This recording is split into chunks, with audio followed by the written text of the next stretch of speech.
There's Jaylen. Hi. Thank you very much. Hi, Jaylen. I'm Detective Bratton. Nice to meet you too. I'm Detective Carol. Nice to meet you. Hi. So, I'm a detective at the Family Protection Unit with the City of Chula Vista Police Department. I work alongside Detective Kale here. We're actually doing an investigation on some allegations that we have to obviously look into. You're a law enforcement officer, so you know that we look into everything equally. I want to make sure, though, before we get started, that you're aware that this is a voluntary interview, and so I just want to make sure that you're aware of all of those things. And so I'm going to just have you, and this is one of those forms that they give everybody, so it doesn't really fit. So if I just happen to cross out as I'm going along. Okay. Sorry about that. So it says, thank you for coming voluntarily to, and then we'll go ahead and just put the admin office. Okay. All right. Oh, and of course, you know about body worn. So yeah, this is my body worn. Of course, it audio and video records everything. And there's also an audio recorder here just in case. Okay, a few things to talk about already. Number one, Jaylen is being interviewed in his own department, which is awkward.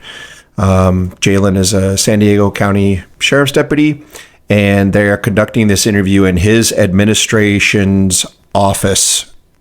Awkward. Interesting that they didn't bring him in for an interview on his off day. They didn't just go to his house. They're doing it at the station. There's several reasons they may do that. It's secure. They've obviously disarmed him. There's no gun in his holster. And out in the other room where he was waiting to come in were what appears to be two detectives from his department. So this is a really icky situation for Jaylen right now, being escorted by two of your detectives from your department into your administration office where two female detectives from another department are waiting for you, and they've taken your gun from you. So Jaylen's feeling it already, for sure. He knows at this point this is not internal affairs. It's another department that's there. And in his mind, he's probably going through the memory card of his mind to see, what am I here for? Jaylen knows what he's done, but he's probably still hoping that maybe it's something else, something he can squirrel out of. These detectives are already doing a nice job. They're professional. They shook his hand. They're being very cordial. I do find it interesting that it's two female detectives based on some of the information that's going to be discussed later. And right now, they're just making sure that he knows that he's not in custody. He's not being detained. He's free to go. The door is unlocked. This is your station. You know your way around in here. And they're going to get him to sign just a form stating that he knows that. That way they don't legally need to read him his Miranda warnings. Well, they don't need to anyway because he's not in custody. Miranda warnings only have to be given. Miranda warnings, you have the right to remain silent. Anything you say can be used against you in a court of law, et cetera, et cetera, et cetera. You have right to an attorney. Those only have to be given if there's two things present: custody and interrogation. If either one of those isn't present, you're not legally obligated to read Miranda as a police officer. He is being questioned, but he's not in custody. In the last video, you did see that even though Kenneth Blue was not in custody when he was being interviewed and interrogated by those officers, out of precaution, they read him his Miranda rights. They were very confident he was not going to get scared by the Miranda rights. As a detective, whenever you read somebody your rights, you run the risk of them latching on to those rights and saying, no, I want an attorney. I don't want to talk to you. Most people like to claim their rights. If you can avoid reading them their rights, you don't give them that idea and you don't scare them with those rights. And I think that's the tactic these detectives are taking. They may feel that if they read him his rights, he may feel that he is in custody because he's a police officer and he knows that you only need to have Miranda read to you if you're in custody, and he might clam up. So good tactic by these detectives already, letting him know he's free to leave and not choosing to read Miranda. I like that. Okay. Office at Central Jail. To share your side of the story with us, of course, in regards to the report that we're investigating. Okay. You're not under arrest and you are not being detained. Okay. Do you understand? Yeah. Okay. I'll have you go ahead and write it in. And you can initial or say yes. Just Whichever. initial. Yeah. And if you would just go ahead and read the next one. I am not changing the color on the screen, by the way. It just transformed into like sort of a bluish tone, so it's actually a little calmer. I like that. And then just sign right there under your name. Is that the correct spelling of your name? Yes, it is. All right, so just for record's sake, I'm going to go ahead and read what you did initial. So you understand that you're not under arrest and you are not being detained. You understand that you're free to leave at any time. There will not be any locked doors keeping you from leaving. As you notice, that one doesn't have a lock behind you. Yeah. You can choose what questions you want to answer, and you can choose to leave or let us know, and we will assist you with the exit. Although you're probably going to be the one assisting me, because I don't know my way around here. Okay. So you understand, like, if you, as far as like leaving, you have access. Everything she said might just sound like extra to you guys and may not mean anything, but it actually means quite a bit. So he is in a administration office. His weapon's been taken from him, and the door is closed behind him. Now, I've interviewed lots of people where they weren't in custody, and I've explained to them that they weren't in custody. I've always tried to make sure that the door was open, just to be able later to prove to a defense attorney who's going to challenge this interrogation if he gives up any information. Well, he wasn't free to leave. Look at him. He's sitting in an administration office. It's his boss's office, and the door's closed. He's confined. He is sort of detained. That's what a defense attorney would argue. She's trying to make it very clear to him and even had him look, hey, look, that door's not locked. There's no lock on that door. You are free to leave. This is your building. This is important stuff. It's going to save him a lot of pain later when this goes to trial and a defense attorney tries to get this interrogation thrown out.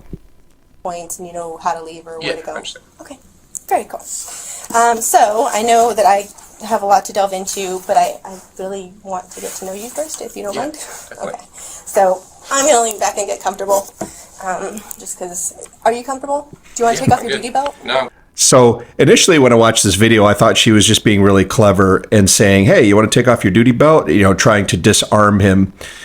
She's obviously going to be more comfortable if he doesn't have a gun on his waistband. But the second time watching it through, I noticed that he's already been disarmed.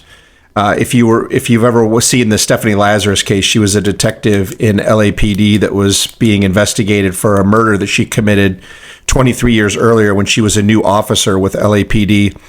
Detectives from her own department needed to interview her on this cold case as a suspect, and they didn't want her to be armed. So the clever way they had to disarm her was they had this ruse where they said, hey, we've got this suspect that we're interviewing, and he might be involved in a case that you have on your desk. So why don't you meet us over at the jail and we'll interview him together, knowing that for her to get into the jail interview room, she had to put her gun in a lockbox. So they were able to interview her without her gun. I think she's trying to be clever here too. I don't think she knows that he's disarmed. I think she's cleverly trying to get him to take his gun belt off. Okay, because I understand that, the duty belt gets pretty annoying pretty quickly, so if you want to take it off at any point, you let me know. So, of course, I've done my research and investigations and everything, so I've learned a little bit about you, but I'd like to learn a little bit more, if that's okay. I've found that you went to Santana High School? Now, Jaylen, right here, red flag should be waving in front of Jaylen's eyes and alarm bell should be going off his head. The detective just said, I've done my research. I know about you. This isn't a cold interview where she's at the early stages of an interview. When someone says, I've done research and I know about you, if Jaylen had any sense at all right now, he would terminate this interview and be like, well, it sounds like you know everything you need to know. I'm out of here. Yes. Okay. Can you tell me a little bit about your upbringing?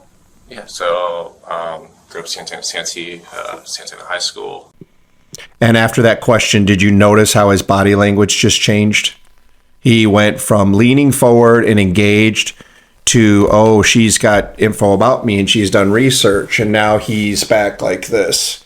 Very defensive, very guarded posture. Not a body language expert, but they would tell you right now that that was a direct result of him learning that he's under investigation. They've already done research, and he's protecting himself, but not very well because he keeps blabbing. Played sports, football, baseball. Went to Grossmont College for a little Rocking in the chair now. That's nervous. Worked at Dick's Sporting Goods before this, so this is my second job. Started working with this department for coming up on 5 years now. So baseball seemed pretty important to you back in high baseball's school. fun, What position? pitcher. Cool. How's your arm holding up? I mean, soreness every once in a while, but I haven't thrown it for a while. So. Yeah, no, it still kills me.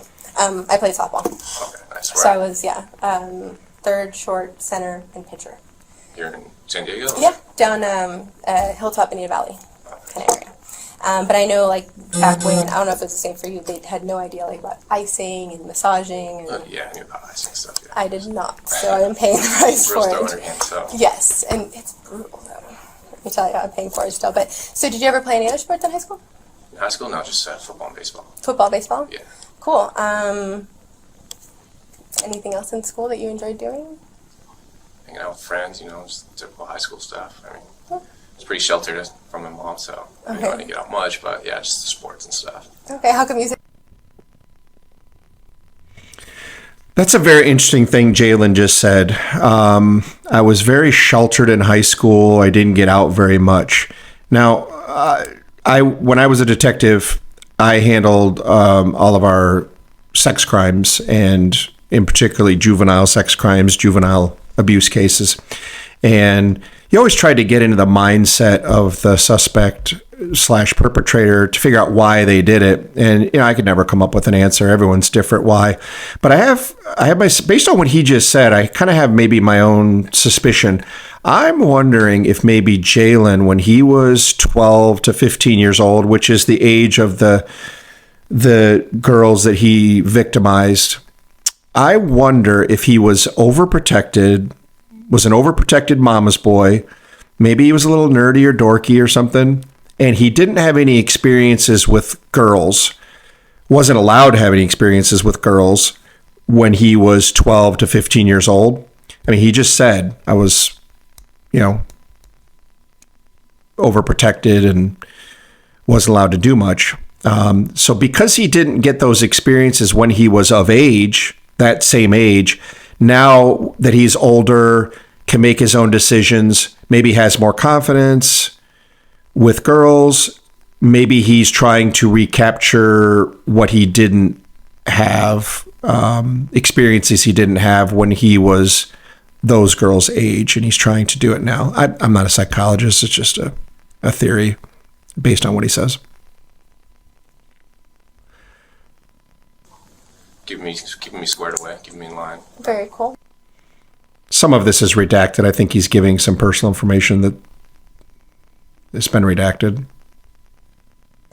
And have you always worked corrections? Yeah, I attempted to go out to the patrol, went to the academy. Things didn't work out there, so I came back here. That was really interesting. So he is a sheriff's deputy, but much like here in Michigan, sheriff's deputies also work the jails. They work in corrections.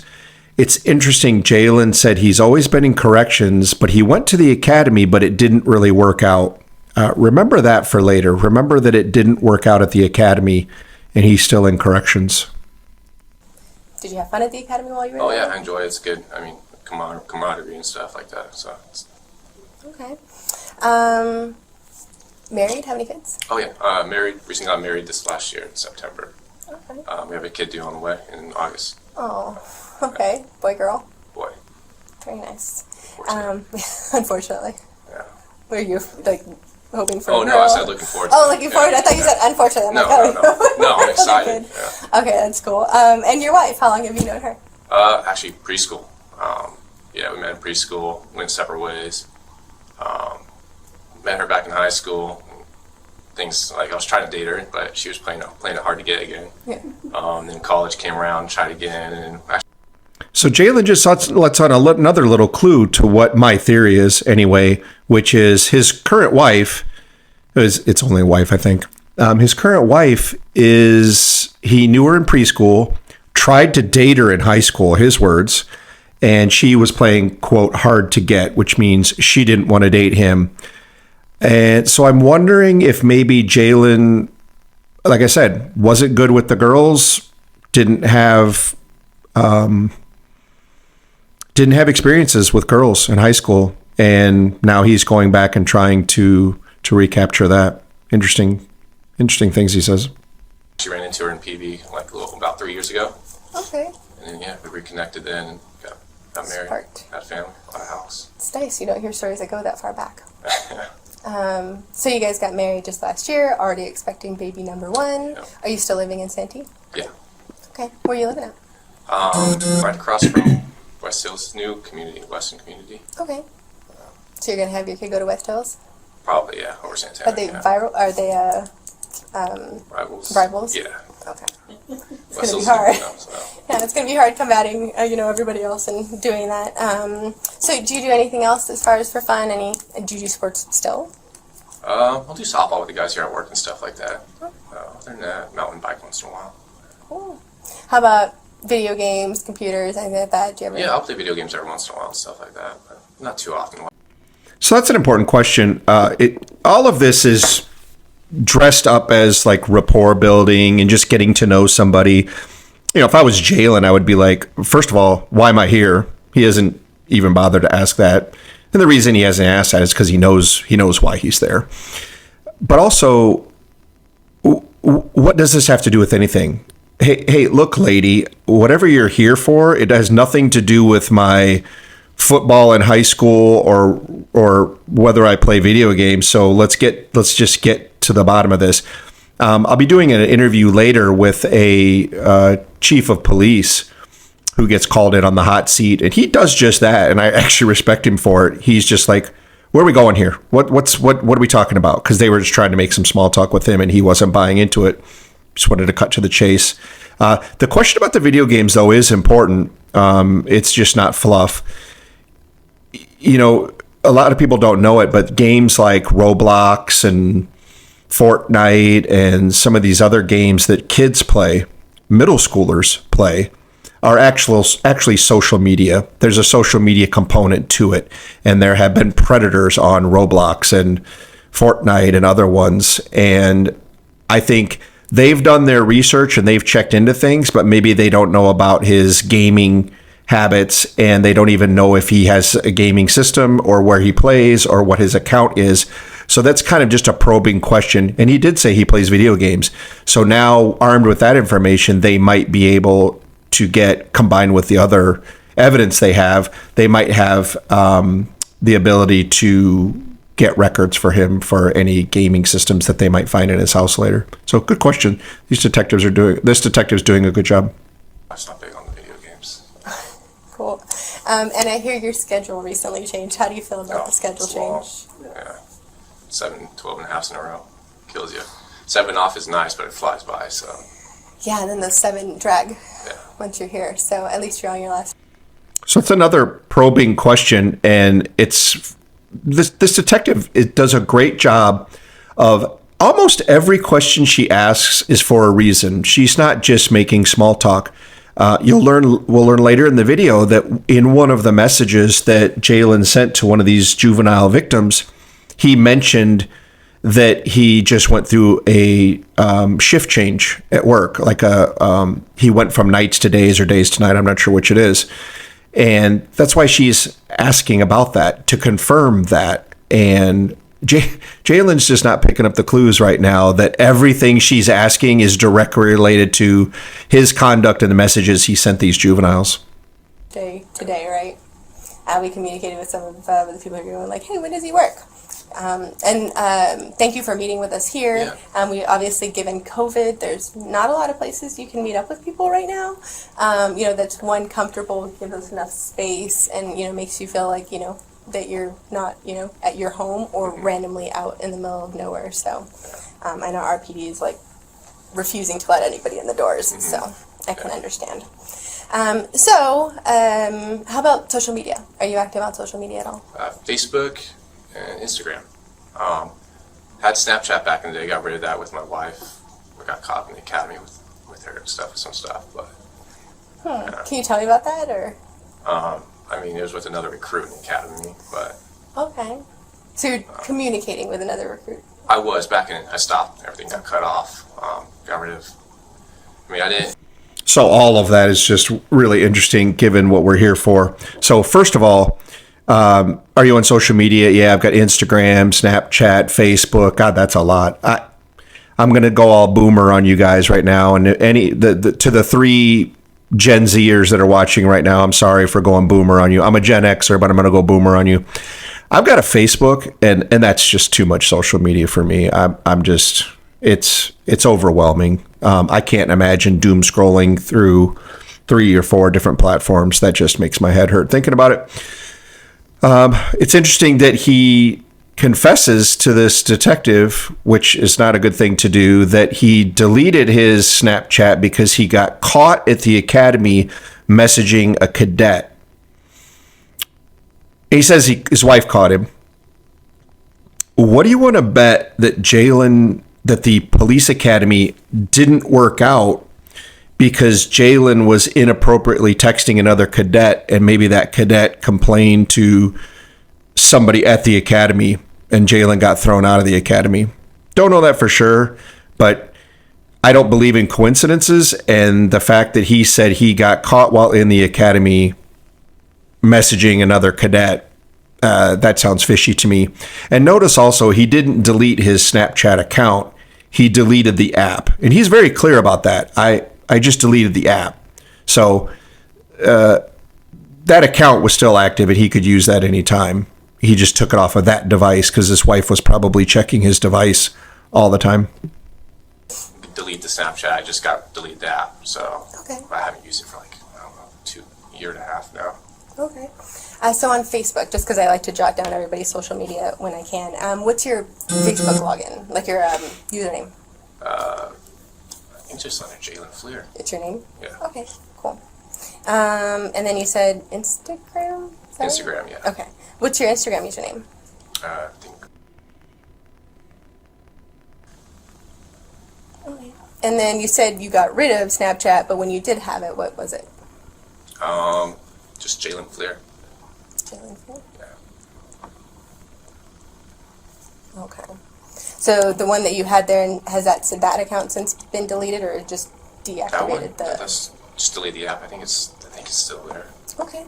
And I know when it comes to Facebook, you connect it to an email address. Jaylen's not a very sophisticated predator.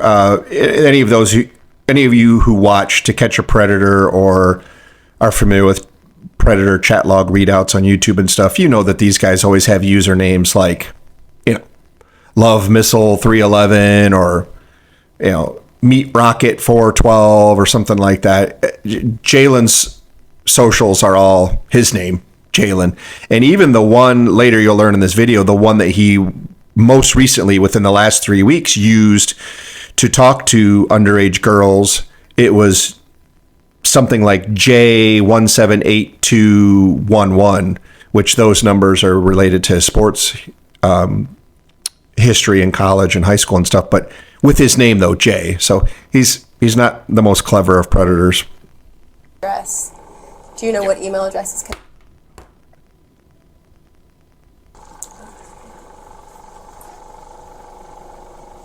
And then your Instagram account, what, same email? I think so, yeah. Okay.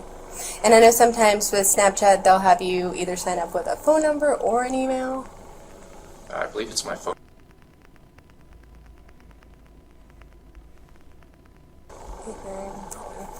Okay. Very cool. And rest assured, this detective knows the answer to every question she's asking.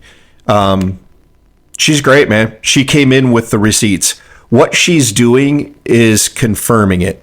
So she knows about all his accounts. She's already probably issued subpoenas and search warrants and gotten all the records.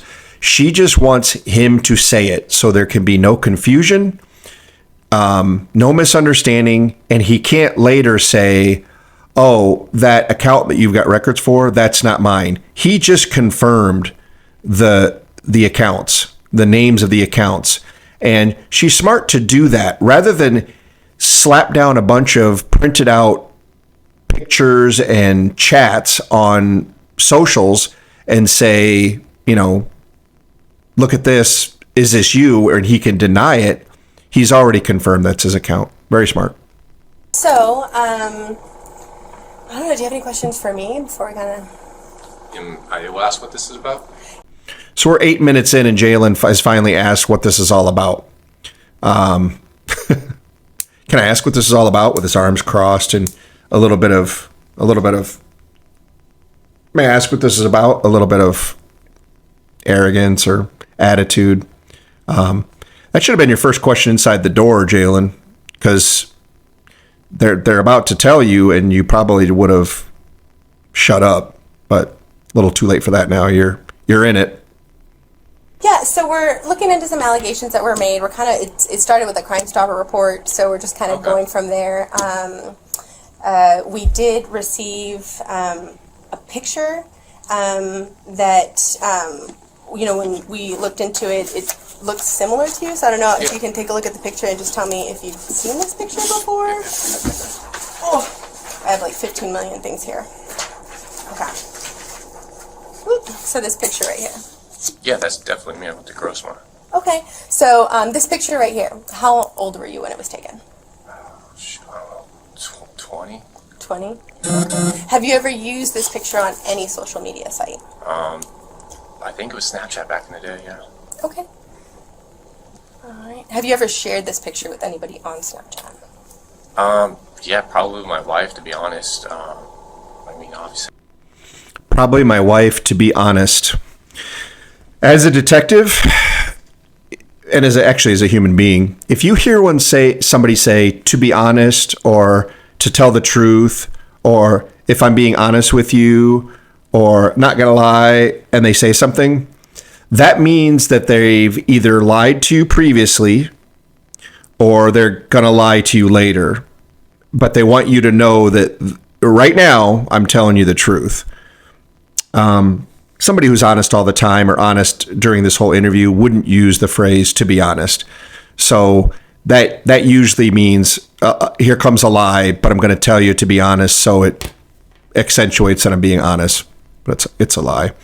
And he immediately pointed out that this picture was shared on Snapchat, and Snapchat was the social media in which he was contacting all these girls. So he just digging a deeper hole right now. I talked to other girls back in the day too, but I can't remember. Okay. If you had to guesstimate how many times you may have shared the photo, how many times? That one, maybe just a couple times, once or twice. Okay, so definitely to your wife. Yeah. Okay, so you've used that photo for your wife, and you were about 20 years old in the photo. You did share it on Snapchat, and then maybe some other girls you were talking to? Yeah, this was a long time ago. So. Okay, we'll start the Jaylen Fleer, that was a long time ago counter. That's number one. I believe we're going to hear that like 7 or 8 times. Jaylen's 27 years old, but he thinks. We'll learn later that this account was only deactivated a year ago. So at most, some of these communications were just over a year ago. But Jaylen likes to say, "Oh, it was a long time ago. It was a long time ago. Everything's a long time ago" to Jaylen. I guess maybe when you're 27, a year is a long time ago, but it's not really. He's trying to distance himself from his messages and his conduct by saying it was a long time ago and I don't remember. It's just convenient amnesia. It's dumb. I don't really remember who it was. Okay. Have you ever posted it as like your profile photo or No, that one. ever posted on Instagram? Oh, I forgot to ask you. Are your accounts, is your Instagram and your Facebook, are they private?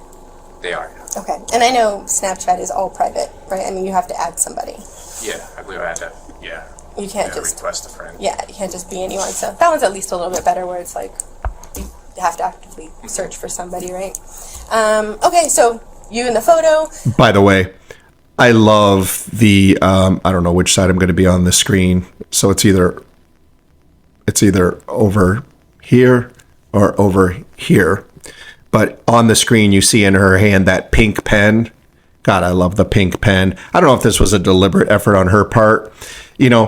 She's been very bubbly and first date fresh and perky and friendly to Jaylen, knowing that he's a child sex predator of young girls. And I don't know if she's just being a little extra girly just to irritate him, or just to show that kind of feminine girl strength, and as a contrast to his, toxic masculinity, sex predator nature. But whatever it is, I love the pink pen. And trust me, he's noticed the pink pen, and he's well aware that it's two female detectives who are interviewing him about his attack on young girls. And I love every second of it. And is that a gross font? Is that gross font? Yeah, it's emblem? gross font. Okay, cool. That makes it very easy. So as far as the picture, so this photo came up in connection with some allegations about you communicating with a younger female on Snapchat. Okay. Have you ever communicated with any females that we've already recognized that yes you have with your recruit from the past? Is there anyone else you've communicated with on Snapchat? I mean, back then, no, just close friends and coworkers and stuff like that. Okay, two things.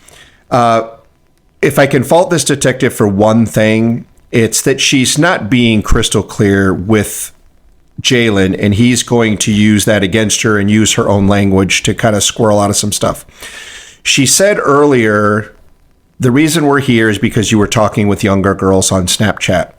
Well, that's true, but the real truth is, Jaylen, we're here because you were talking to underage girls on Snapchat. That's a big difference than younger. Jaylen's 27. Younger can mean, legally younger can mean all the way down to 17 or 18, depending on what state you're in. I don't know what the age of consent is in California. Let's just say it's 18. So younger could be 18 to 27 to Jaylen. And of course he's communicating with younger girls, and he can answer that affirmatively. And that's not a problem. I mean, he can feel free talking about that.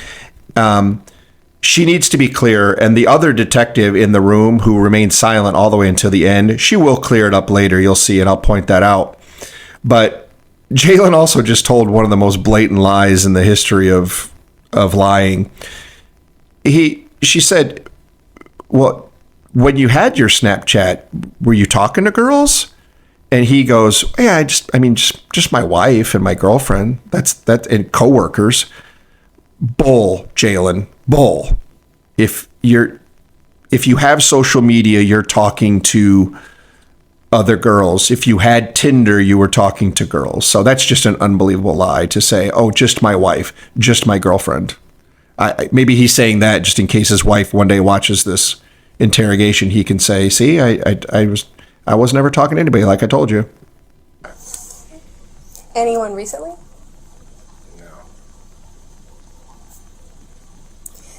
Is there any reason why your phone number and email might be linked to a different Snapchat account? No, I never had another one, just the Jaylen Clear one. Okay, so that phone number and email wouldn't be attached to any other account? Okay. All right. And your schedule. I know that you work every 7 days on and 7 days off. What is your wife's schedule like? She's every Friday, Saturday off, day shift, so typical 9 to 5. Okay, so she works 9 to 5 and you work like the complete opposite schedule? Depends. Every 3 months we rotate days and nights. Okay. And how long have you been on nights now? Nights now, probably a little over a month now. So what the detective's doing right now is she's trying to establish a timeline. As you saw in the Ken Blue video from last week, those detectives did a really nice job of establishing a timeline. Where were you at this point? Who did you call then? What did you do after that? And they got it to a point where they could box Ken into an hour and a half, and then they proved that the murder happened then, and then he couldn't account for his time for an hour and a half, so it was a slam dunk.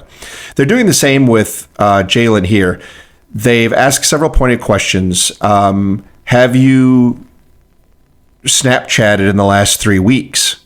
Well, that's a clue to Jaylen that they're trying to get a timeline going when they're asking specific timeline beginning to end, 3 weeks till today. They also have asked Jaylen when he deleted his Snapchat to get a time frame on that. And they also asked when he changed shifts, because he clearly shared some information with one of these juvenile girls about changing shifts, whether it said, oh, I just changed shifts, or I'm changing shifts next week.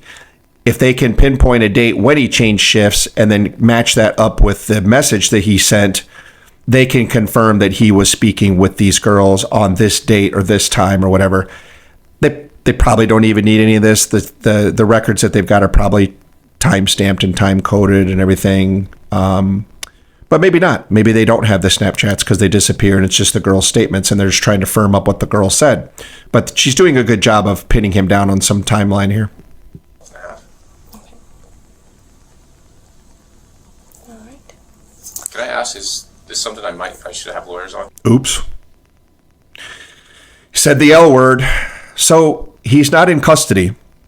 Remember, he's not in custody. Now, if he was in custody and being interrogated and waived his rights, but then said, I want a lawyer, they'd have to stop questioning. You're done. It's just, you're done. And even if he wants to start talking again, you would have to reread him his rights. And even then it's iffy. Usually a certain amount of time has to lapse before you can revisit questioning with a suspect who's asserted his Fifth Amendment Miranda rights. Let's see how the detective handles this suggestion that he should get a lawyer. So right now, and I'll go over the behavior with you, we're investigating allegations that were made that you were communicating with a younger female on Snapchat and potentially some material might have been shared. Okay. Some photos, some images, stuff like that. So we, of course, want to be able to hear what happened from your side, if that in fact did occur, or if it didn't occur, we want to always Everyone that I talked to, was about my age. So, excellent. Gold star, 5 gold stars for this detective. She did exactly what you need to do. You immediately pivot off of the whole lawyer question. A lot of detectives will say, well, that's a choice you've got to make, or I can't give you advice on that, or you can if you want. You're keeping the conversation still on lawyer. When you immediately pivot to, hey, look, Jaylen, here's why we're here. And then she puts all of her cards on the table. She says, the reason we're here, Jaylen, is that these females have said that you've sent photos and pictures and said certain things, and that's what we're here investigating. And I have questions for you, and you probably have questions for me, but the only way we can talk is if we just keep talking. And what does he do? He just keeps talking. And the first words out of his mouth were, the girls I was talking to were close to my age, as far as I know, puts that little disclaimer in there. So she's already got him back onto talking, and he's already giving up, information that doesn't make him look good. Nice job. Okay. So who have you talked to? My wife. This was back then when I had Tinder, so I did meet people on Tinder and stuff. Everyone should have been older than that to know because Tinder's 18 and up. Okay. Everyone should have been older, 18 and up. Another qualifying statement, not I have never spoken to someone underage on Tinder, Snapchat, whatever. Everyone I have spoken to has been an adult. It's not affirmative statements like that. It's, I think, as far as I know, should have been. That's so he can have an out later and say he didn't know. Did you ever meet up with anyone that you met on Tinder? On Tinder? My ex-girlfriend, yeah. And we dated for like 3 years. Okay. What's your ex-girlfriend's name?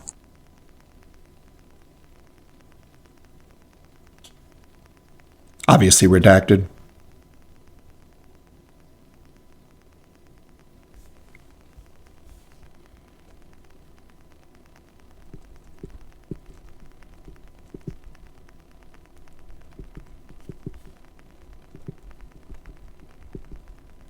So you met her on Tinder, On but Tinder, you yeah. dated for 3 years after Oh. Tinder?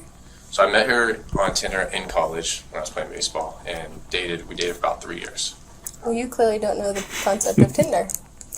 I was on Tinder long, yeah. Okay, Sure. so Yeah. how old were you then when you dated her? Oh, shoot. I mean, like 20? About 20 or, yeah. And how old was she? Same age. She Same was age? my age. Yeah. Okay. So yes, on Tinder, when you were on Tinder, and forgive me, I'm not very well versed on Tinder, do you have a username? So this is one of the few mistakes that this detective has made, but Jaylen's mind is racing too much to pick up on these subtle things right now. As a viewer watching this for probably the 10th time, I can pick up on these things, but she cracked a joke at him when he said that he met his girlfriend of 3 years on Tinder. They met on Tinder and then they dated for 3 years. And she cracked a joke saying, "You obviously don't understand what Tinder is for. And, it's for hooking up and stuff. It's not for meeting a girlfriend or meeting a wife." I'm sure people do, but it's for hooking up. So he kind of chuckles at that. But then, less than a minute later, she asks another question about his activity on Tinder and what his username was and how you engage with people. And she says, "Oh, you need to explain it to me because I don't really understand Tinder that well." Well, you just earlier you said you knew what Tinder was all about, and now you're saying you don't know how Tinder works. She's using that. She's playing dumb so that he explains it to her and gives up some information. But she's playing dumb, but he is dumb. He's not picking up. There as well. Shoot, I can't remember. It might have just been Jaylen or Jay. Jaylen or something like that. Okay. So Jay. Yeah, probably Jaylen, to be honest. Jaylen. Do you ever go by Jay? Friends call me Jay once in a while. All right. Okay, so Tinder, Snapchat, Instagram, Facebook, any other social media sites that you've delved into or used? No, other social. Okay. All right. Of course, we've spoken to, obviously the other parties involved and kind of gotten some of the information.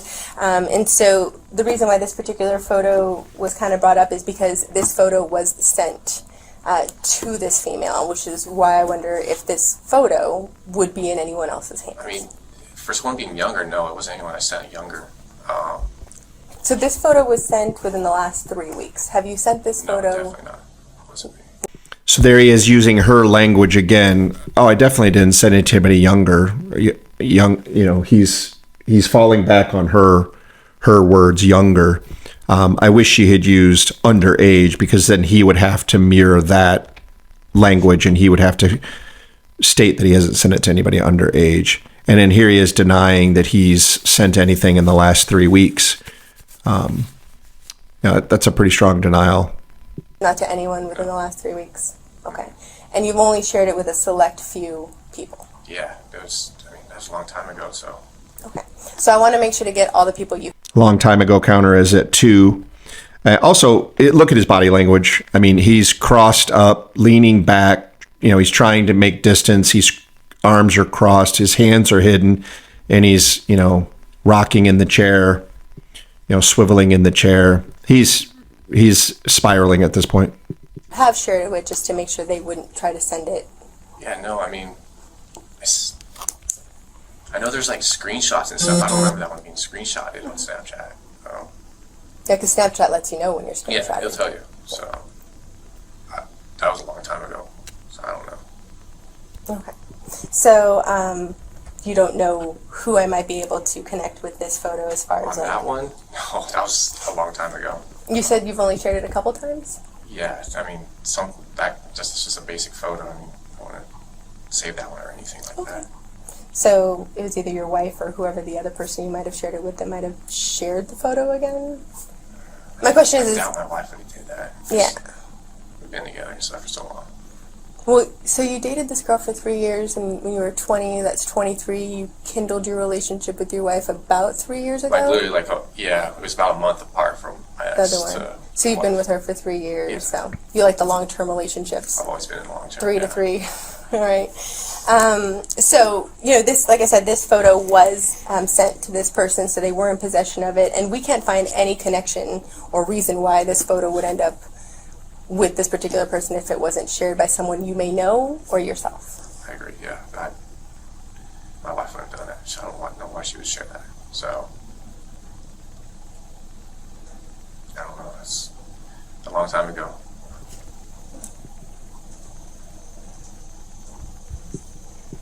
My ex, it was a bad breakup with my ex, but she wouldn't have saved something like that either. So, I mean, I don't know who would have.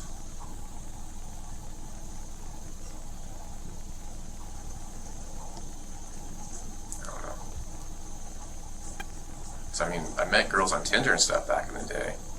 And yeah, some save stuff, but I don't know who would save a picture like that. I mean, a nude maybe, yeah, they would save. Not that one.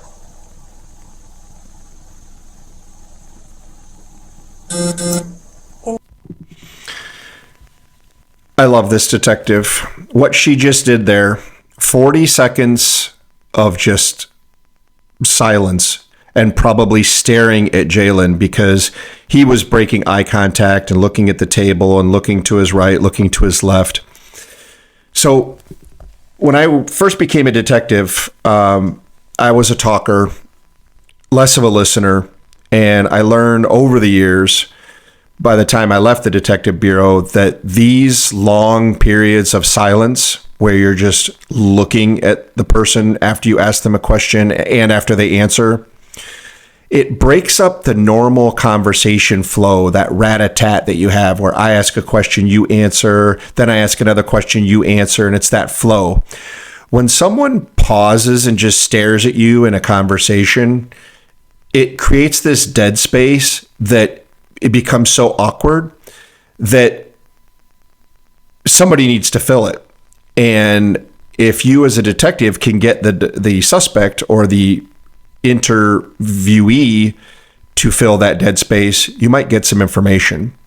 And that's what happens here. So for 40 seconds, which doesn't sound like a long time, but just stop talking for 40 seconds in the middle of a conversation with somebody some point and see how uncomfortable they get and see how many times they interject to try to get you to start talking again. And that's what happens with Jaylen here. I think there's like 4 separate breaks of like 7, 8, 9, 10 seconds where she doesn't say a word. And I know she's just staring at him and he just mutters something. Then he mutters something else. Then he mutters something else again. And it's pretty tasty to watch him squirm under that silence. She's doing a great job.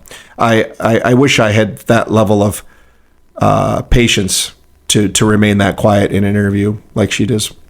There's nothing wrong with this photo, right? It's just No, you. I agree. I don't know how it would get in the hands of a younger person. Okay. There were also some conversations that were exchanged between you and this person. Me? Mm-hmm. Okay.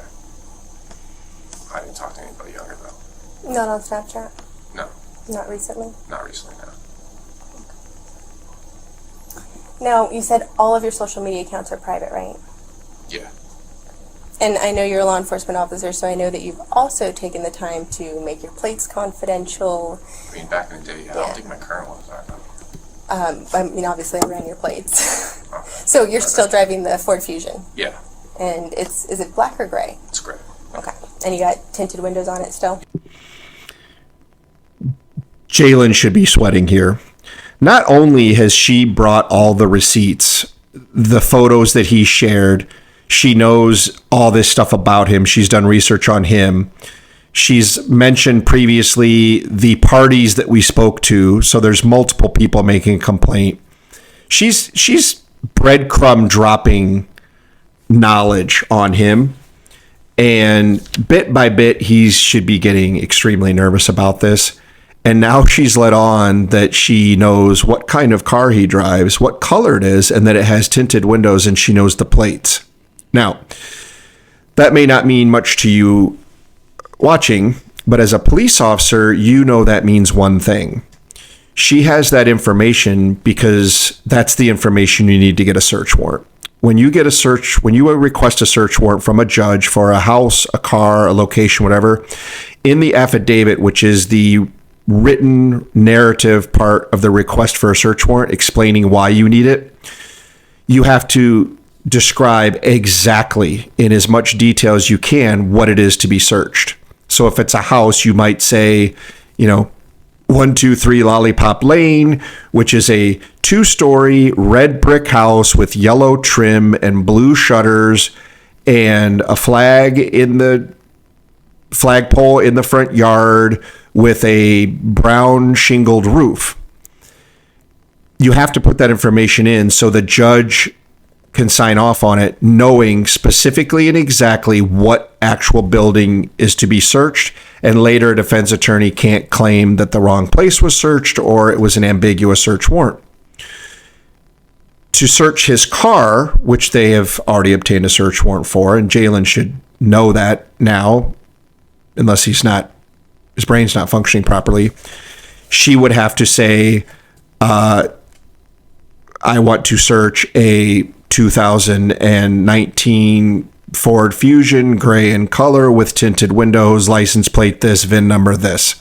So she's bit by bit letting Jaylen know that she knows everything about him, and Jaylen should know that warrants are being issued right now based on that information. Yeah.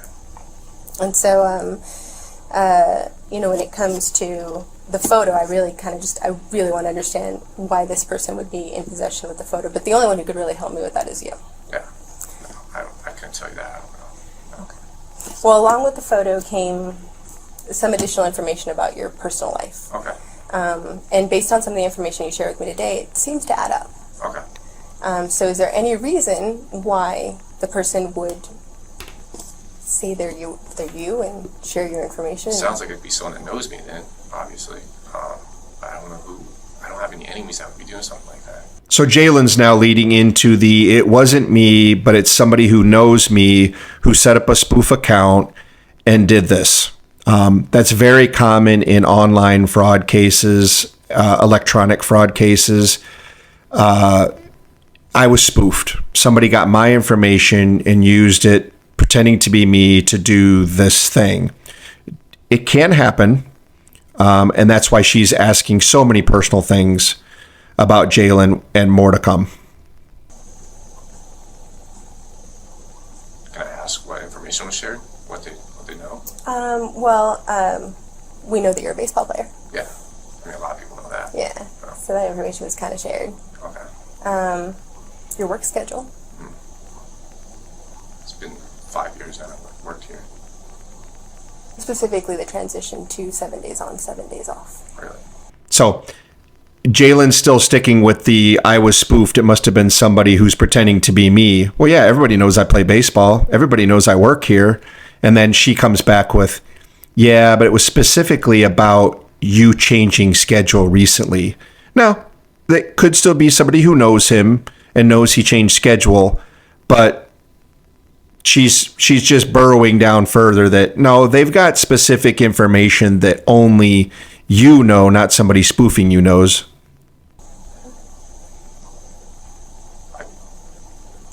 I haven't shared anything like that recently. I couldn't tell you who that would be.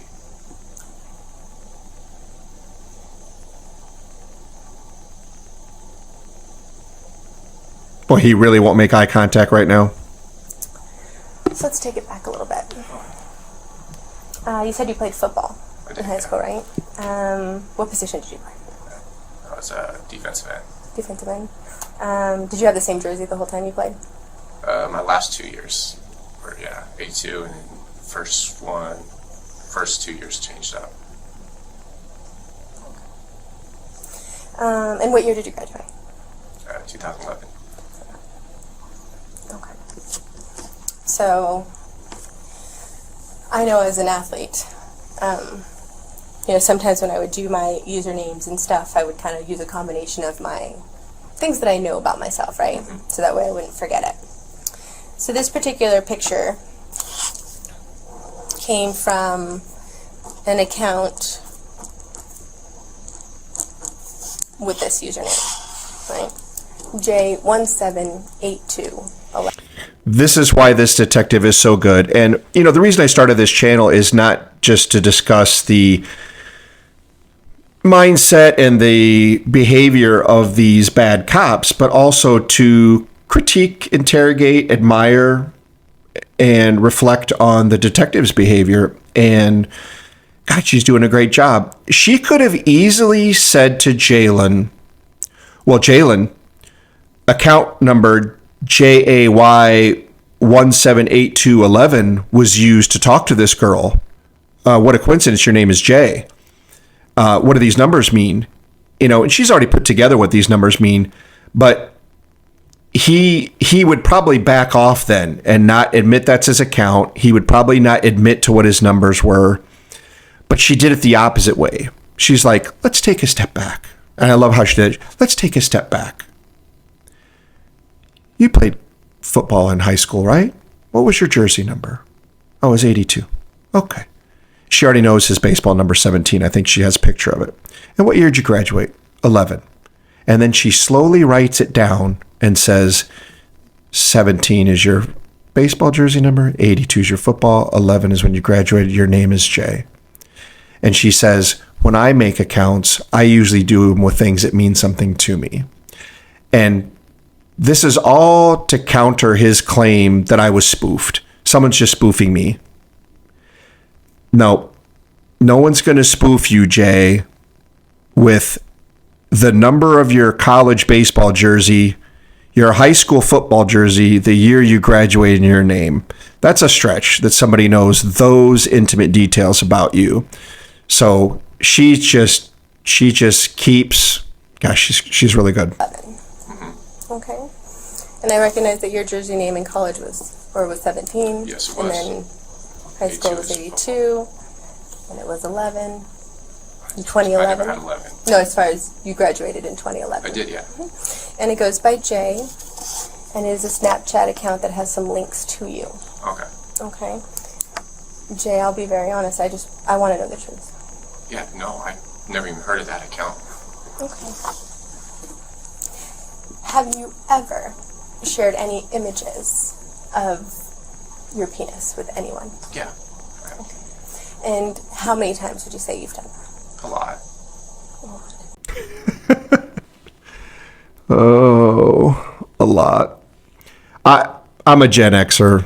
I didn't grow up sending dick pics, and it's never been in my repertoire. Jaylen's 27 in the year 2020, so he'd be, 35 now. So he's, what is he, a very young millennial or a old Gen Z or whatever. I get it. It's been part of your culture or whatever. But when she asked him, how many times have you done that? And he said, a lot. I had to laugh. And, given his sex predator tendencies, I'm not saying sending dick pics makes you a sex predator, but it kind of fits in with Mr. Flair here. Can you kind of explain that a little bit more to me? I mean, my wife, my ex-girlfriend, back in the day, Tinder and stuff, yeah. I mean, I'm sure you know how Tinder is. High school, even, junior high. So Jaylen just admitted I was sending dick pics in junior high. I don't know what possessed Jaylen to just admit I sent dick pics to junior high school girls. Given that he knows that he's been sending pics in the last 3 weeks to junior high school girls, and that's why they're there, why you admit to something like that. I mean, he's just an idiot. Do you ever share any videos of you having sex with anyone? With anyone? No. I've always had personal. Now, that is such a specific question.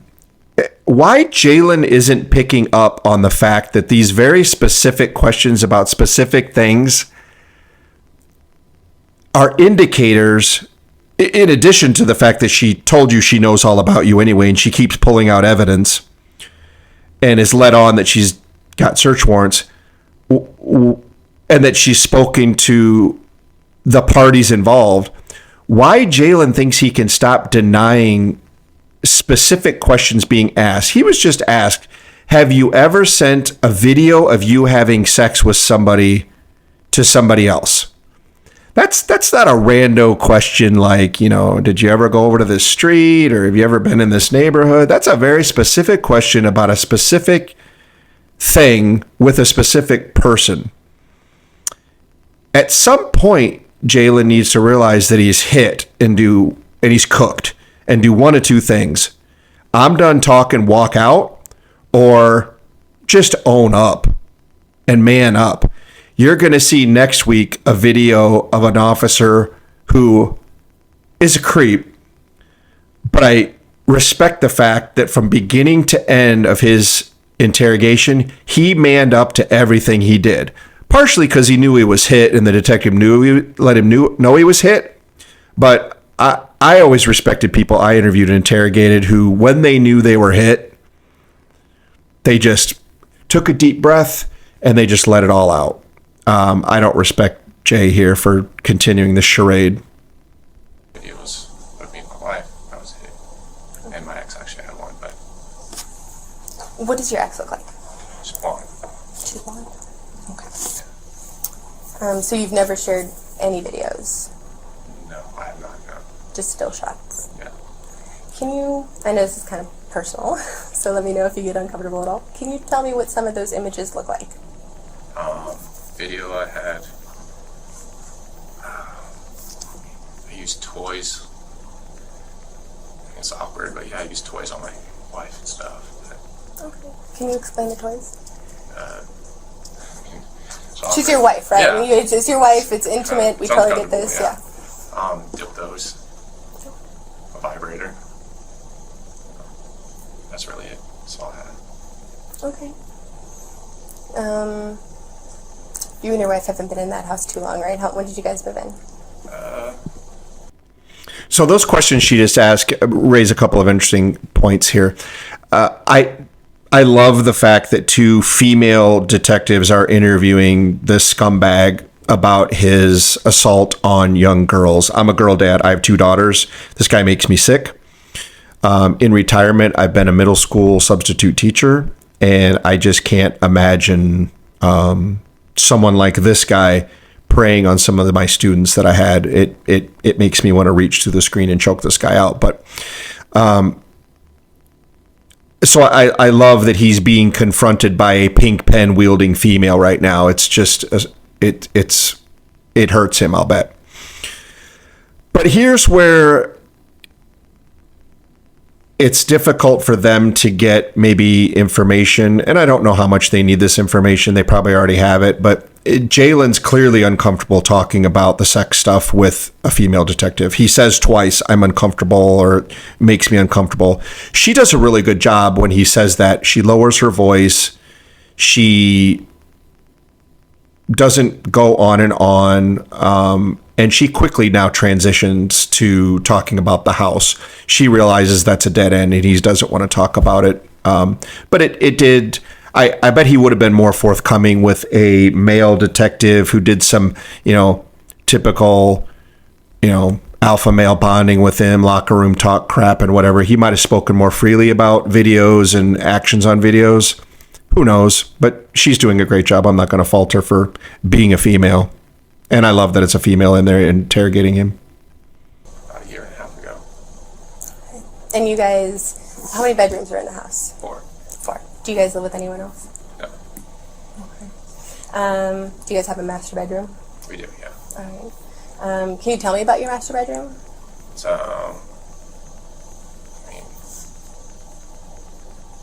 just a big white room, big king bed. There's nothing really special to it. Okay. Just because it gives me kind of some insight of what your home life is like. Do you guys still sleep in the same room? That's a good marriage. Yeah. I say that because people have been married a long time. Mm-hmm. Obviously, we come into contact with a lot of them. Do you guys have a TV in your room? We do, yeah. Okay. What kind of a TV? Just a black Samsung TV. Okay. Is it like a large room that has like one of those double door entries? Because I know some of those houses have them. No, it's just a single door. It's a single door? Yeah. Okay. Any dressers or? Yeah, we have one dresser. Actually, we have three 2 nightstands and a dresser. Okay.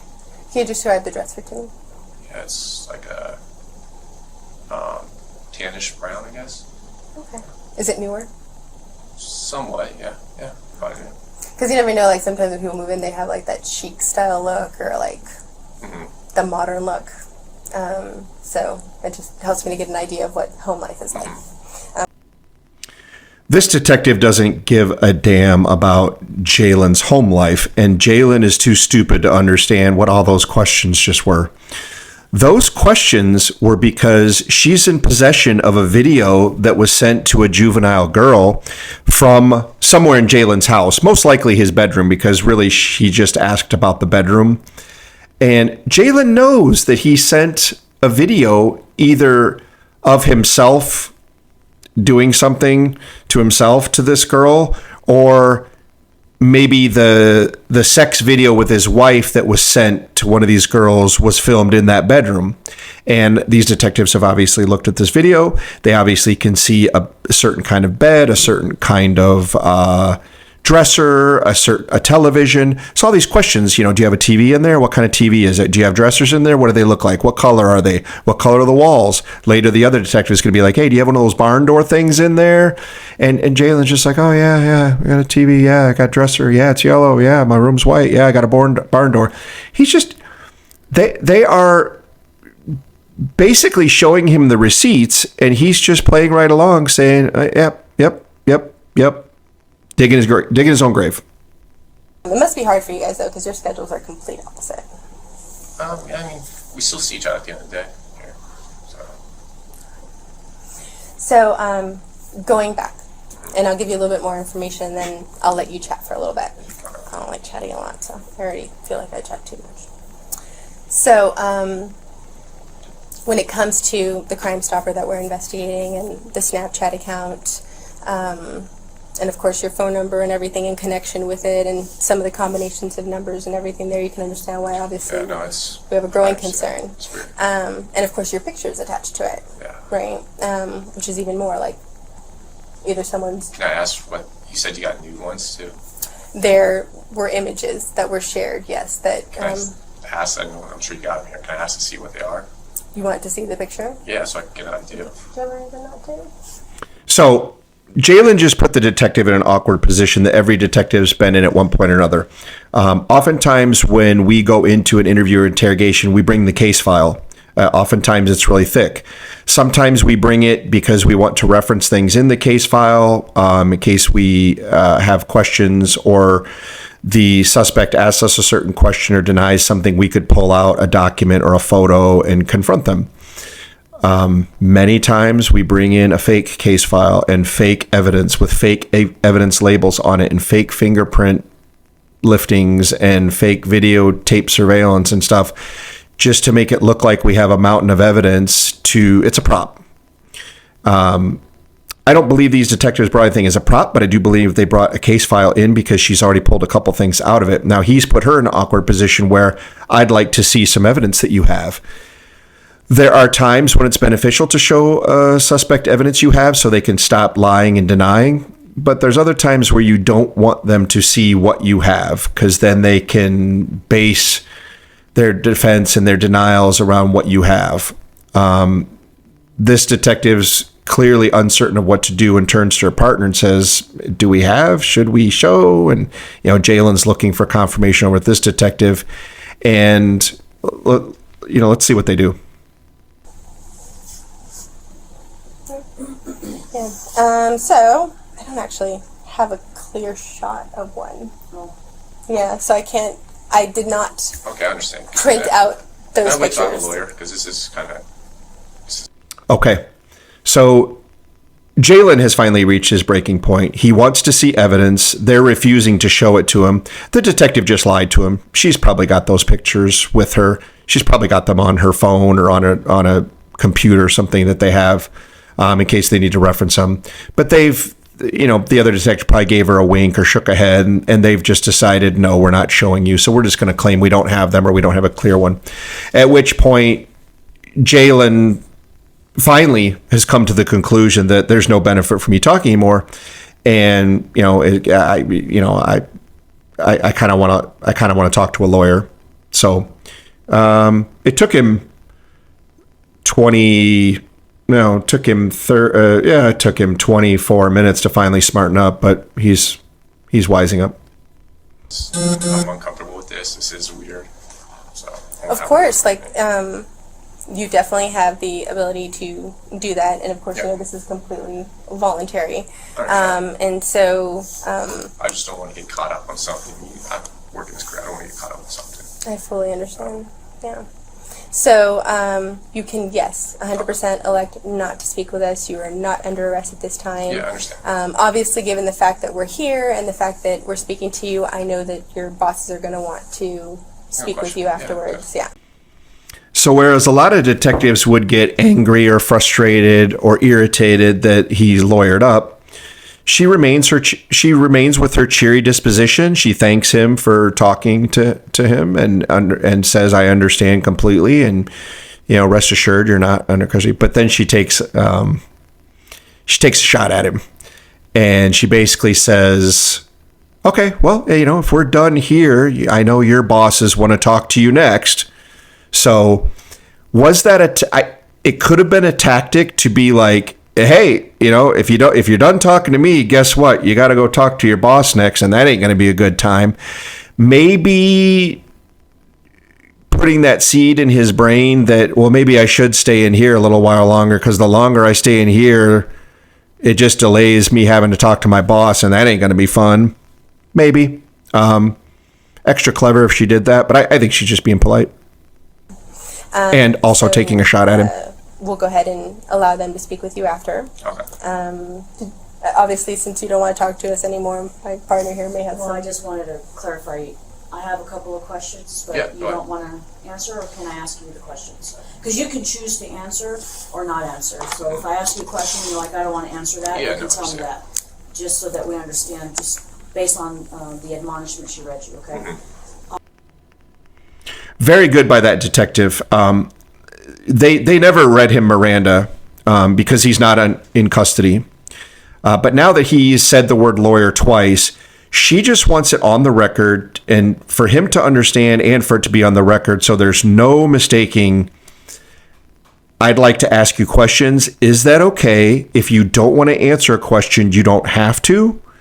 And we gave you the admonishment earlier that you don't have to talk to us, that you're here voluntarily. She's covering all that ground again, which is going to go a long way when the defense attorney gets a hold of this interview and interrogation and realizes, there's nothing I can do to get this thrown out. He wasn't coerced. He wasn't pressured. He was admonished at least twice, if not 3 times, that he didn't have to be in there and he wasn't in custody. So excellent job. One of my questions was, I think I missed it, but when was the last time that you had Snapchat? Because I know you said you deleted it, but I didn't hear when you deleted it. I just deleted the app. I deleted that when I was in the academy. In the academy. Yeah. When did you go to the academy? It's like a little over a year ago. A year ago, Yeah. so in 2019? Yeah, right at the beginning of 2019, January. Okay, and then what years did you go to college at Grossmont? 2011 to about 2013, Okay. 14. And then I just want to make sure that we all understand each other.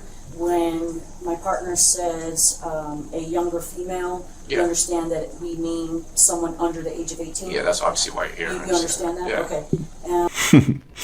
Excellent of her to clear that up. She didn't interrupt the other detective, didn't break that detective's rhythm, didn't want to seem to counteract or contradict the other detective. Very smart. She waited till the end and just said, hey, I just want to make sure everyone's clear. We're talking about underage girls. And Jaylen's response, well, obviously, that's why we're here. So that's an interesting response. Obviously, that's why we're here. So, yeah, it's a little telling. Do you have any siblings? I have a younger sister, yeah. She's 19 right now. 20, sorry. Oh, okay. And then my last question was, she was asking me about the house and the decorations of your house. In any of your rooms in your house, do you have that new look where they have like the barn door, outer rail type thing? It's like a country, I don't know what you would call it. I see it a lot on Yeah. on like Yeah. those DIY shows. Yes. Do you have those in I your do have house? one, Okay. that was the extent of my questions. Okay. So a couple good points made there. She's firming up some more details about what they've seen in the video, and he's confirming what they saw in the video is, yeah, they saw a barn door, one of those sliding barn door things in the house, and he's just confirming that they have it. And yeah, it's just good follow up. Do you have any other questions? I mean, can we still ask you questions, or do you want to stop? No, I want to wait because I'm uncomfortable Okay. with this, so Okay. I'm going to talk to the lawyer. Okay. So that's just one thing I didn't like that the detective did. She should have just kept asking questions. She got him answering questions again and got him giving incriminating evidence again. She should have just kept talking. Whenever you ask a defendant, do you want to answer questions? Do you want a lawyer? They're always going to answer, no, I don't want to talk. Yes, I want a lawyer. You're almost feeding them the path to that answer. I think if she'd asked a few more questions, he would have answered them. So they've got all the answers they need. So then, I want to thank you for taking the time to speak with me for this long. I can imagine that obviously being confronted with any level of questions can be uncomfortable, so I do appreciate that you've allowed us to speak with you even for this long. One thing I failed to mention that other detective asked, he asked, do you have any siblings?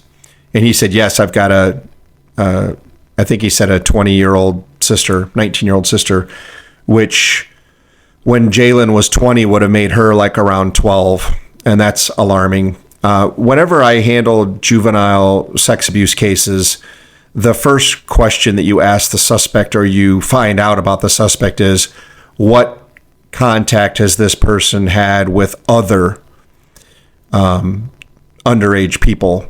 Is this person a teacher? Are they in a job that allows them access? Are they a mall Santa?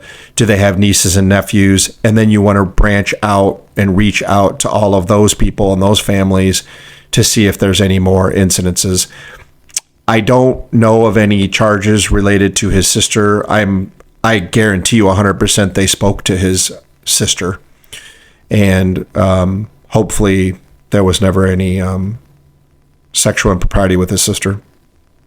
Okay, so with the next step, however, I'm going to go ahead and pull some documents here for you. So there are a few steps that we're going to be taking after this. Again, you are not being detained by us or anything, but we are acting on behalf of the court moving forward. Okay. Okay, so I will give you a chance to read through this.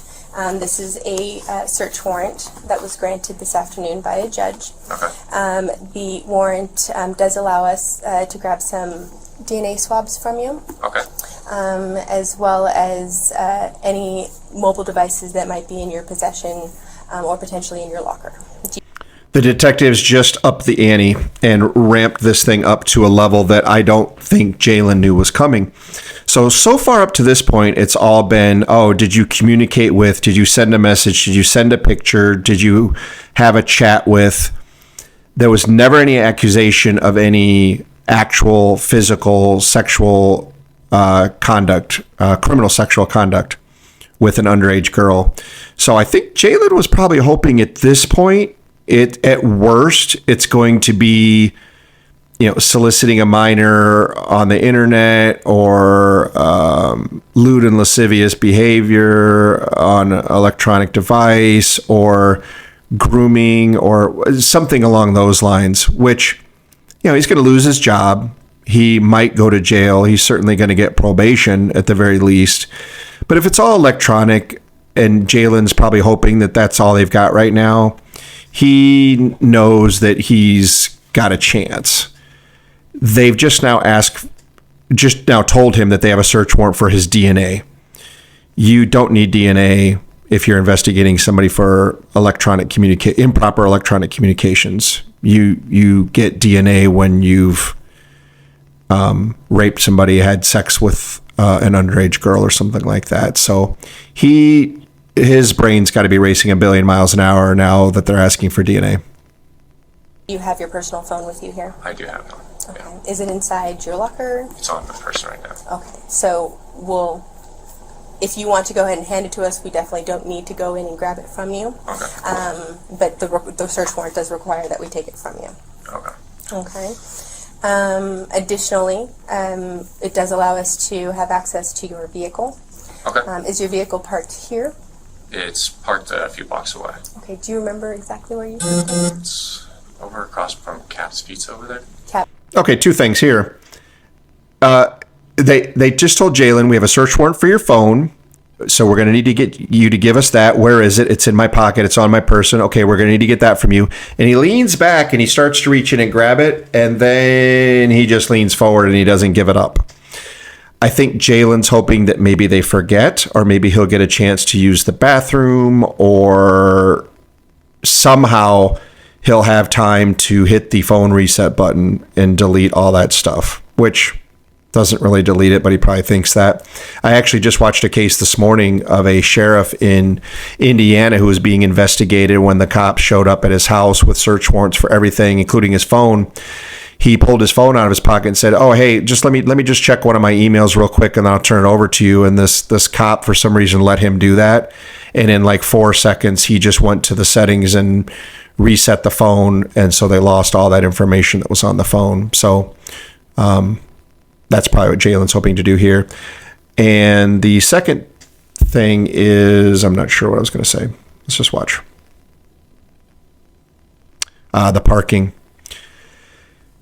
Jaylen works at the sheriff's department. I guarantee you 100% they have secure, behind tall fences with probably barbed wire on the top of it, parking for their employees. Police officers don't want to get surprised on the way to their car by somebody maybe they arrested who's lurking, waiting for them. Police officers don't want anybody to know what kind of car they drive. So we want to be able to walk to our cars in the privacy of the back of our building, get in our cars and leave. And we don't want people to be able to pull up on our cars or pull up on us when we're walking to our cars coming out of work. This day, Jaylen has chosen to park in a pay public parking lot at a pizza place, across from a pizza place, 3 blocks away in San Diego. That's probably going to cost $40 a day, $50 a day. I don't know, a lot of money when you've got free parking, free safe parking. I wonder if Jaylen didn't either get tipped off by somebody at the investigating department or in his own department who knew this was coming down on this day and made the decision to not park his car there, knowing that his car is evidence, that he picked up one of these girls in his car, maybe had sex with one of these girls in his car, and that there's DNA evidence in the car. So he is keeping the car far away from work. Or maybe he pulled up to work and saw this jurisdiction's cars parked out front, marked cars, a crime scene, crime lab vehicle from this department parked up front, made the connection with where the girl or girls lived that he assaulted, and chose to park away. Either way, it doesn't make any sense that he parked there other than he's trying to hide his car. Pizza? Yeah. And is it like in a parking, It's in a parking lot. Okay. Is it like one of those paid parking lots? Yeah. Okay. So Cap's Pizza. I'll put a note on that. So the warrant does allow for us to also process your vehicle. You guys are going to take my vehicle? No, we're going to process it here. Okay. So that we actually have someone here that's going to help us take some pictures and just go ahead and do what needs to be done, so we don't have to. Okay. We recognize that warrants are a part of our job, but we don't like to inconvenience people unnecessarily. Yeah. So that's why we actually brought our technician with us here, because it is we obviously want to take your DNA with the least effort possible. So that's why we're using the swabs. And the same goes for, of course, your phone, which you stated is on your person. We don't want to put hands on if we don't have to. And Yeah, no, I understand. I'll give it up. like you said, as a law enforcement officer, you're willing to comply. With that being said, after that, we will also have access to your locker. Are your vehicle keys inside your locker? My vehicle keys are in my vehicle right now. They're in your vehicle? Yeah. So you have a... He left his vehicle keys in his vehicle. Now, this is a car that has a keypad on the B-pillar to get into it. So I don't know a car like that. So put it in the comments below if you own a car that you can get into, even if the keys are in it, if you consciously just leave your keys in the car, I don't think that's a thing. I don't know. Maybe it is, but I don't know. I feel like it's more like he knew something was going down. He was trying to keep that car away from work. And in case he got searched or his locker got searched, he wanted to make sure that the keys also were not to be found so that they couldn't get in the car. That's the only thing I can come up with why. And she's even surprised your keys are in the car. It's weird. Code? I have a code. Okay. Would you mind sharing that code with us? I'll have a lawyer say no to that. Well, the warrant allows for us to have access to your vehicle. Okay. Yeah, 'cause Yeah, so otherwise you we'll break get a it. tow Yeah, truck. that's fine. Yeah, I'll give it up to you. Okay. I'll So Jaylen's trying to play a little hardball here. Well, I think I need to talk to a lawyer about that. I don't know if I have to give you the code. And they're like, no, that's fine. We'll just tow it and break into it because we're going to get in that car. So Jaylen's just like, oh, well, if you're just going to break into it, then here's the code. He got smart there. jot it down. Thank you. I don't even know the number. I know the Would it help if you drew the keypad? yeah. Do you want to draw the keypad? Yeah. I'm the same way, so. Let's see. It's.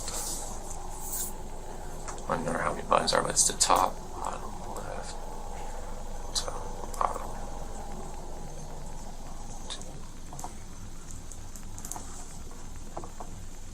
I believe it's that one. Yeah, 1, 2, 3. Like, so One, it's two, straight. It's three, straight four, down. So 1, 2, 3, then back 2, then down to 5. Okay. So they're just basically. It's so straight is it down. like this? Are the buttons like this? Yeah, there's a few more down, but I don't touch those. The first 3. 1, 2, 3, up. So 1, 2, 3, Then back to 2, and then 3. 2, and then this one. 3. No, 3. 3. Okay. Okay.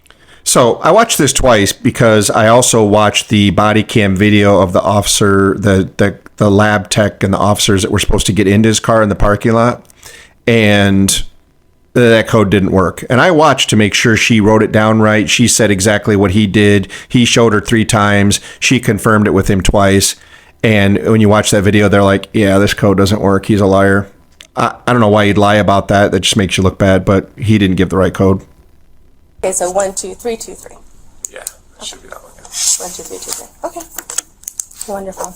And just for the warrant that you see here, just verifying, of course, this is your name, this is your date of birth. We recognize that you're approximately 6'4", you look very tall. And then we just use your approximate weight there. And I know you have more. Hilarious, the pink pen again. She's using the pink pen as a pointer. It's right in his face. It's pointing at the warrant for his stuff. And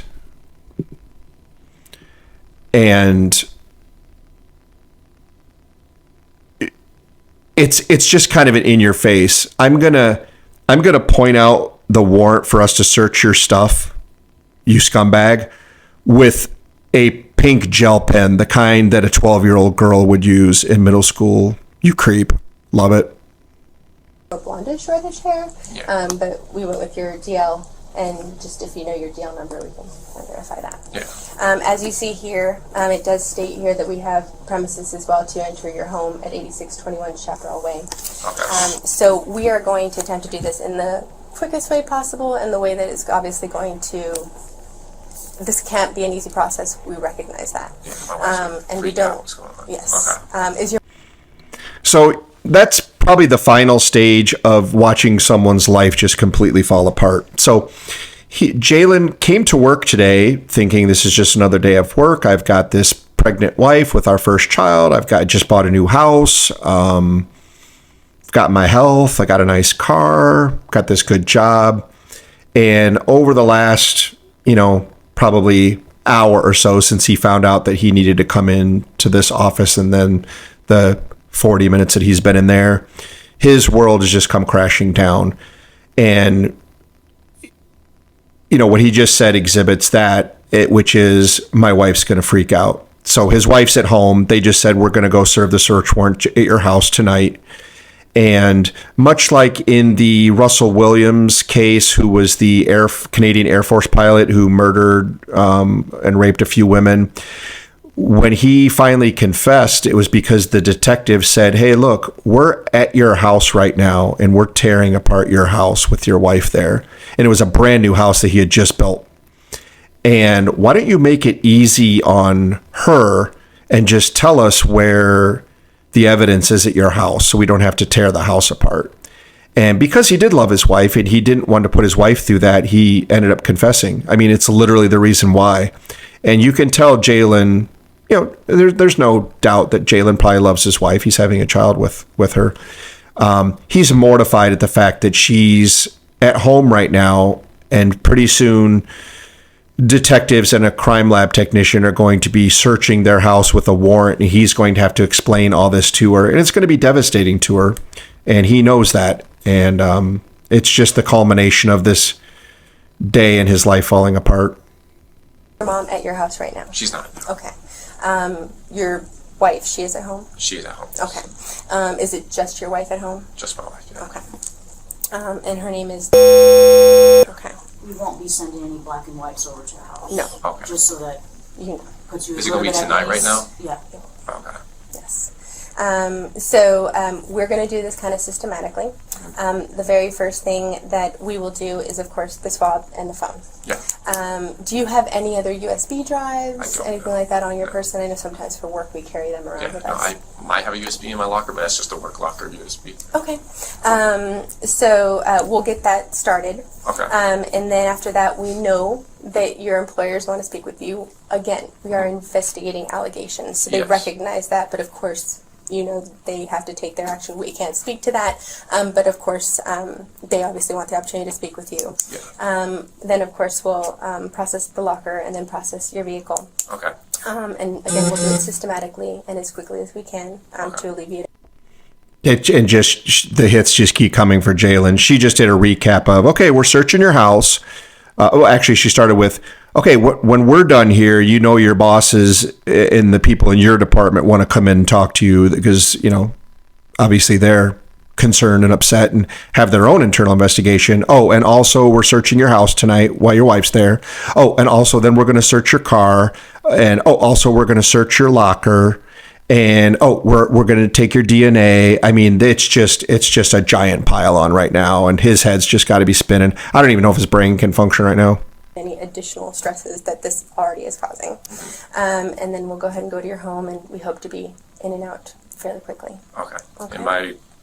And guess I'm staying here. I'm not going with you guys or anything like that. So no, you are not in custody. You are not under arrest. You are not even being detained. That's why you had the right to stop speaking with us at any time. There's no locks on the door. You had the opportunity to leave if you choose to. And like I said, thank you for speaking to us as long as you did. Problem. So if you have any questions, we are here. If it's okay with you, I'm just going to grab my lab technician to start that. Okay, that's fine. And where's your cell phone on you? It's on my person right now. Can we go ahead and grab that from you? Do you have? So you guys are going to keep my phone?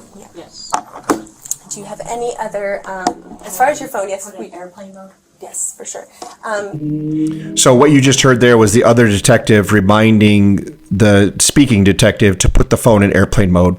The reason why we do that is, with the advent of smartphones, you can remotely reset those. If someone steals your phone, you can remotely reset it so your banking information isn't on there, personal information is not on there. With a computer or another phone, the way you prevent that is you put it in airplane mode. But to be extra certain, a lot of departments have what's called I think it's called a Bernoulli box. It's a box that, not Bernoulli box. I'm using the wrong word. A Faraday. Bernoulli, that's aerodynamics. A Faraday box. What a Faraday box is, it's a box of any size, but there's an electrical magnetic field that surrounds it. So there's like wires throughout the box and around the lid and stuff, and it's plugged in, or it's got a battery, and it emits a magnetic field that prevents any information from going into the phone or leaving the phone. Often what will suffice is if your evidence or property room is in the inner part of your station, which is all concrete and cinder blocks and steel beams and stuff like that. There's not going to be any Wi-Fi connectivity to that phone when it's in an evidence locker. But the first step is to put it in airplane mode so it can't be deleted. I don't want to break your phone, and sometimes when we access it without your code, it could I mean, who knows? So is it possible for us to get your code? You guys would break my phone? No, I'm just saying they will get into it like hard-wise, and I don't want to cause any damage to the phone if it's unnecessary. You don't have my phone. I'd rather say no to that. No. So the first smart thing that Jaylen does, which is he refuses to give the code to the phone. Again, I'm not going to nitpick this detective. She's done such a great job. This is one thing that she didn't do as good as she could have. She should have, and I've seen other detectives do it, and I've done it too. So when you have a search warrant for a phone, they have to give up the phone, but they're not required to give you the passcode or anything like that. Now, I would have asked him, it's 2020, I think there were biometrics on phones then. I would have asked him, a first question would have been, oh, how does your phone open? Does it have a code, or do you do it by your face, or do you do it by your fingerprint, or whatever? And then based on that information, I'd ask him just if he could open it. And if he said no, I'd just point the phone at him. If it was a face one, I'd point the phone at him. If it was his finger one, I'd ask him if he'd put his finger on it, just to say, and tell a lie. Like, we just need to see if the phone is functional. Can you put your finger on it so we can see it's functional? And as soon as you get that phone open, you go to the settings and you delete all of the security features. You delete the passcode, the need for a passcode. You delete the need for biometrics, whatever, and you just make it an open phone. Another way to do it is, I saw a detective in a case the other day do this, where he said, I need your phone. The phone was handed over, and the detective tried to open the phone, saw there was a 4-digit passcode, and said, what's your code? He didn't say, are you willing to give me your code? People are going to say no to that. He said, what's your code? And the suspect said, well, do I have to give that to you? And the detective said, yeah, the search warrant says you do. That's a lie, but detectives are allowed to lie to get information pursuing an investigation. So the guy just gave it up, not knowing any better. Jaylen knows better. Jaylen knows he doesn't have to give the code. So it's probably not going to hang things up. They're going to put this phone in an analyzer program like Celebrite or something, and they're going to get everything they need. I want a lawyer for this. Okay. Okay, swipe down so you can put in miracle mode. Oh, okay. There we are. Okay. This is like a battery case? Yeah, it's just an extra battery. Do you want to keep that? Does it come off pretty easily? Yeah, I can take it off for you. Oh, that's all right. Nice try, Jaylen. She's like, oh, this is a battery case. Does this come off? He goes, yeah, let me do it. So now he's thinking, oh, now's my chance. It would only take him about 5 seconds to erase that phone. And if she handed it back to him, that might be a big mistake, because while he's trying to peel that case off, it's very easy to hit settings, general, reset phone, confirm. And that phone is reset. 4 button taps that take about 4 seconds. So she's like, oh, no, that's okay. I got it, bro. You ain't ever touching this phone again. Is that an Probably take it iPhone? off. Yeah, Yes. it's an iPhone. What kind of iPhone is it? C10 DX. iPhone what? X10. Is it the original or is The original it one in X. the There original we are. X? Because there's no need to take the battery. And is it updated with the latest iOS, whatever they Should be, sent yeah. out? Everything should be updated. Alright. Okay, so, do you have any questions as far as the warrant? Because I'm going to bring my lab technician in here so she can go ahead and guide you through it. I don't have any questions. Okay. And I'm going to keep the body worn camera and everything on. That's fine, okay? yeah, I understand. Do you have any other phones, like a department issued cell I do, phone or no. anything like that? No.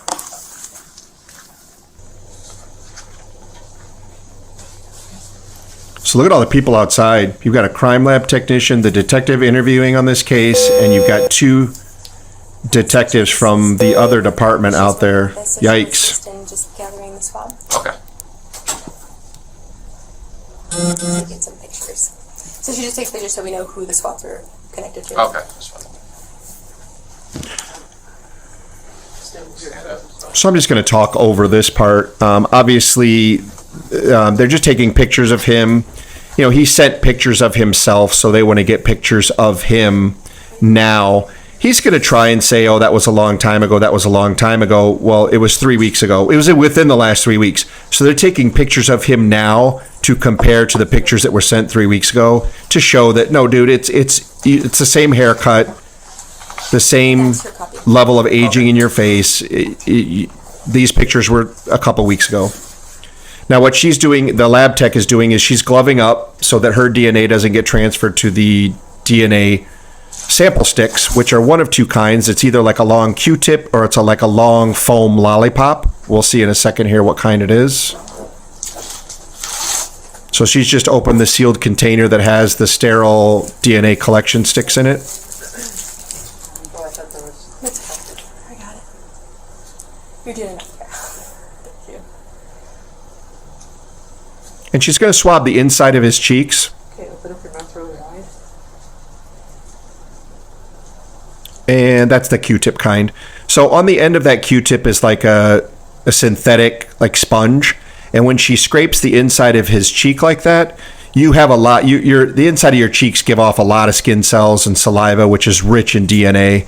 The other kind looks like a foam lollipop on the end of a stick. They do the same thing. Then she puts it in a sealed container.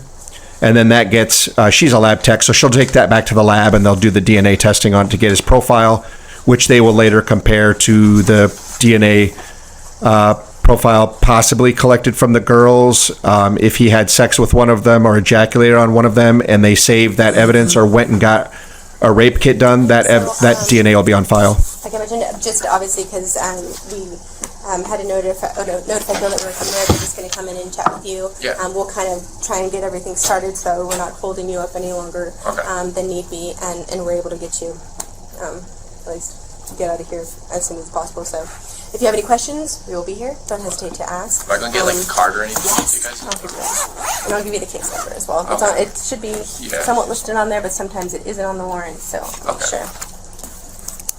All right, so case number. And I know you indicated that you would want to speak with a lawyer, so you can give them my information. They can speak with me directly. Okay. Okay? I love her professionalism at the end here. A lot of detectives, and I've been in this situation, but I've never stomped off or pouted or cried like a baby or gotten mad. But a lot of times when a suspect terminates an interview with you and lawyers up, it's hard not to take it personally. It's hard not to be frustrated.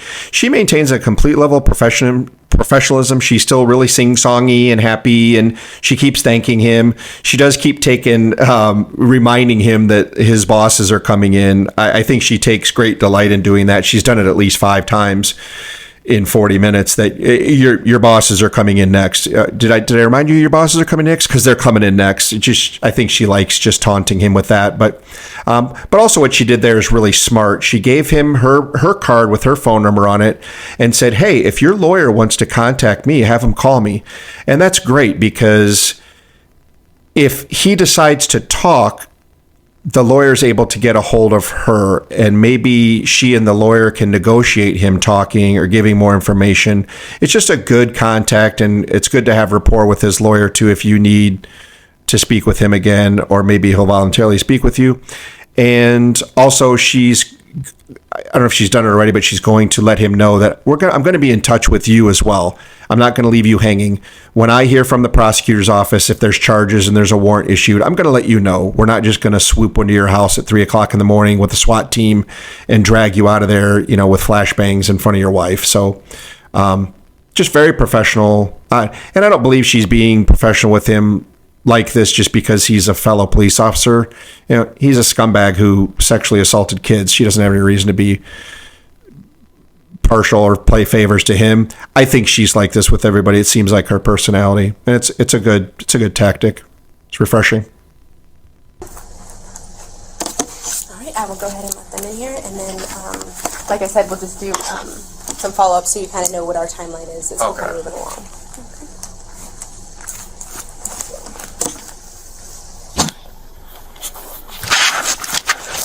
And that's going to be it. And if you guys didn't notice, on the door, the entire video was Susan Bonds. Susan Bonds is a website, as a YouTube channel also. She posts